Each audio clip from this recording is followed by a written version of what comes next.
We just took AVGO long here, anchored VWAP support, bottom of the channel, reclaimed the 21. I'm looking for a two-wave corrective here, right back to 372, top of the channel, $415. We just went along this one a couple of days ago. Zscaler, still actionable. You had a two-wave corrective lower, a shallow base, break of 294.60, got us long looking for 350. Next, CTRE. I missed the 21 pullback here at 33.36. I'm looking for a tight VCP to form here, looking to get in around 34.26. Your buy zone 34.95, looking for $43. BTDR. This one already triggered long, but I think it's got room to $25 and $30. Bitgear Technologies. Rockwell Automation, putting in a very nice tight base. This one doesn't do, in terms of beta, this is a bit of a steamboat to China, but I really like the April shakeout with the tight narrow base.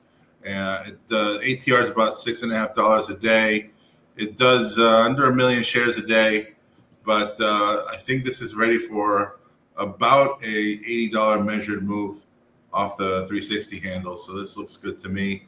Watching it. Crowdstrike, we called the pullback long a couple of days ago. Buy zone 41.68, target 627 and 698. Obviously, this swing trade would probably take you into December, but it looks really, really good to me. QuantumScape is seeing a bit of a revival here. You have a rounding bottom after a very, very long multi-month consolidation.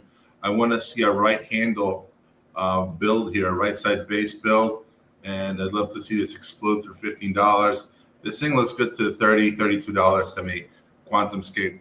If you miss UNH, we took UNH long to 309. I think you got another chance to get long here. It's a very, very tight bull wedge.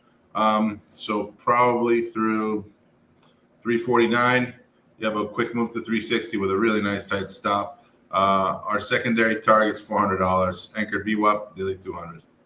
And that's my roundup, sir.